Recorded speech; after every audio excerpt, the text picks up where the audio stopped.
Hello, it's me again, Paula, and welcome to a new video.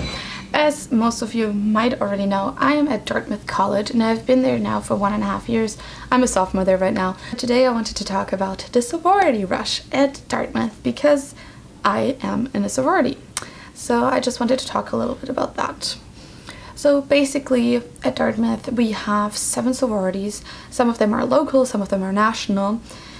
But we're not allowed to rush until our sophomore fall, which I think is a great idea. You first have 1 year to get adjusted to Dartmouth. You have a year to think about if you want to be part of a sorority, if you want to actually join. And if you want to join, maybe you can already talk to some of the people that are in the sororities, and it just takes off some of the pressure, in my opinion. And also you can see how the sorority life at Dartmouth works, because I definitely would say that sororities at Dartmouth are different than at other colleges, especially maybe at southern schools, because I think the sororities there are a little bit different from our sororities. So if I had to rush in my freshman fall, I don't think I would have rushed. But then I was at Dartmouth and I realized that sororities are actually quite nice, and they are not that stereotypical sorority. It's just a nice other community, and it's a way to meet other people and have a female dominated space, which I also think is really great, because especially at Dartmouth we have a lot of fraternities, so a lot of the social life takes place in those fraternities, so it's really nice to have a female dominated space. And also it's just a way to have more activities and to be involved in other things, so I think it's really great, and I'm really happy to be in the sorority, even though I've only been in there now for a few weeks and then I left Dartmouth campus to go to LA, so I can do another video about my experience in the sorority once I've actually been in the sorority for a longer time. But as for now, I just wanted to explain the rush process at Dartmouth, because basically the rush process for girls just changed this year, and it's now a 2-week long process. So it's in the 2nd or 3rd week of Sophomore Fall, and basically there are several rounds. So for round 1, you have to visit all the houses for, if I remember correctly, it was at least 30 minutes and a maximum of 1.5 hours. So you have to visit all the houses, and you have to be in all the houses for at least 30 minutes. So that's 7 different houses. That process is 1 week. And in that 1 week, every night different houses have open houses, so you kind of have to plan out your own schedule. They don't tell you when to go where, but you have to plan it out yourself, and you have to make sure that you spend at least 30 minutes in every single house, and that you actually go to every single house and don't miss one. Even if you might already know that you don't want to be in that one house, you still have to go there for 30 minutes. And then you just go there, and round 1 is kind of the most stressful round, I think, because it's still all the girls. Like, all the girls that are rushing are gonna be in those houses, so it's not a lot of like one-on-one talk with the sisters in the houses. It's more it is just small talk, and it is a little bit difficult sometimes to make that small talk, because sometimes you will have like 4 people who are rushing, so 4 PNMs, potential new members, and 1 sister, and then this 1 sister has to talk to all 4 PNMs, and that's just a little bit difficult sometimes. So round 1 is a little bit stressful, I think, but if you plan it out well, it is fine with the time commitment. I mean, it is like 1 hour to 3 hours every night. It is a lot, and I did all of them during the week because I was not there for the weekend actually, so for me it was quite stressful because I had to go to about 2 houses a night, and that's just a lot of talking. But it was also fun because I got to meet so many new people that I wouldn't have met otherwise, so I actually quite enjoyed it. And then you get to list your preferences. So we have 7 houses, so you get to list your top 4 choices in no particular order, and then the 3 houses that you don't want to be in descending order. So you list them as like 1, 1, 1, 1, and then 5, 6, 7. And then all the houses also rate all the potential new members that were in, and all the houses have kind of different processes of how they do that. I have not been involved in a rush process where I've been in the house, so I don't know what happens behind the scenes, but basically they talk about it, then they put into a computer which people they want in the house, and it's all about what they think would be a good fit, because it is very true that all the houses have different vibes. And I've definitely been to houses where I'm like, I don't really see myself in that house. It's not that the people weren't nice, it's just that vibe doesn't go with my vibe, so I listed them as my least favorite choices. But it just kind of depends. The thing is, like, when I started rush process, I was like, I won't know which houses I like, but like you just realize what kind of vibe the different houses have. And then you get called back to a maximum of 4 houses.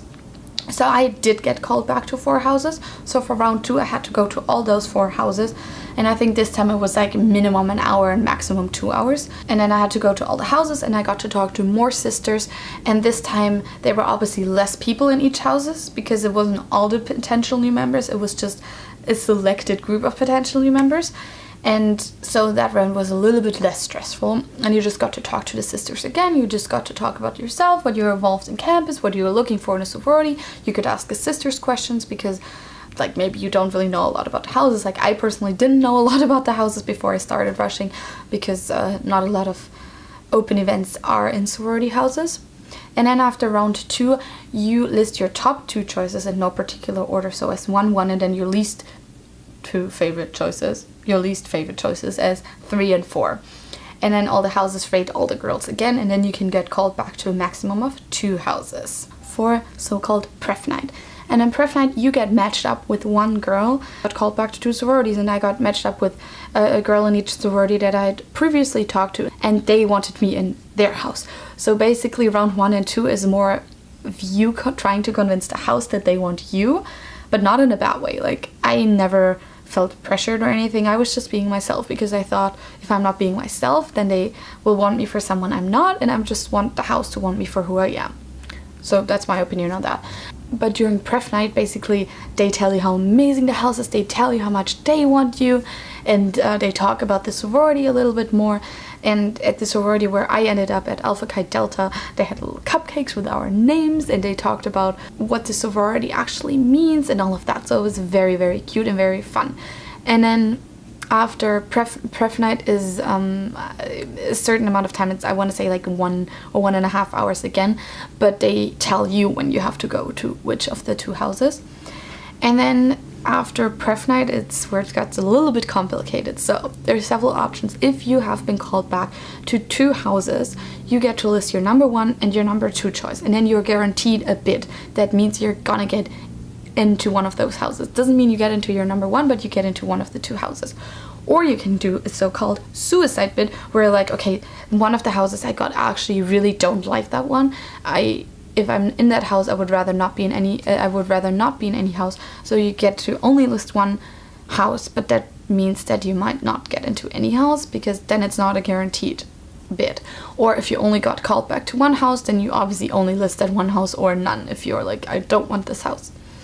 But then the sororities decide again, and basically during pref night, that's where you want to be really open about it. If you really loved one house, you should tell them, like, I really liked you, I want to be with you, I'm gonna list you as my number 1. Like, you can honestly do that. And that's what I did. After during pref night, I was actually not sure which of these 2 sororities I liked, because I like both of them a lot. But then after pref night, after I listed Alpha Chi Delta as my number 1, I told the girl that I talked to during rush that is my number 1, and it's just good for the sororities to know that you listed them as their number 1 as well. And then 1 or 2 days later, you get your bid. It is a really funny event. It's just really funny. I think you get an email that the bids are out, and then you have to go to this certain place at Dartmouth. It's in the so-called college center. It's like a student center. But the funny part is that you see all those girls like go in there, and you know, okay, they're all checking if they got a bid and which house they got a bid from. And thankfully all my friends got a bid from the house they wanted, but I know other people didn't get so lucky. But it's just, you know, it's a little bit of luck in the whole thing.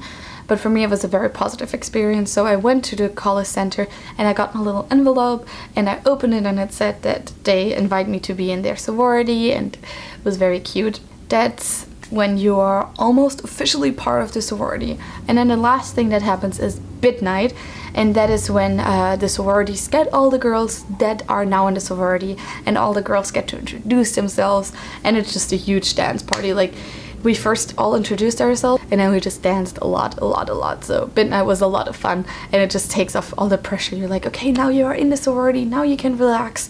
It's all good, you got what you wanted, and it's just a fun night. And that is basically how the rush process at Dartmouth works. And I think not a too stressful process. It is quite a bit of time commitment, because it is a 2-week-long process. So it got a little bit difficult, like balancing the sorority rush and being on the rowing team and classes. but you know, it's 2 weeks. It's fine. You can manage, even though Dartmouth term is like 10 weeks long, so 2 weeks is actually a lot. But it's fine. But yeah, if you have any questions about sororities at Dartmouth, please put it in the comment. I hope this video was helpful to people who are thinking about rushing at Dartmouth, or people who just wanted to know what sorority rush can look like. Once I'm back at Dartmouth and I've been in a sorority for a longer time, I would love to do a video about the experience in the sorority, but for now, this is the end of the video. I hope I'll see you soon again on my channel. I love you all.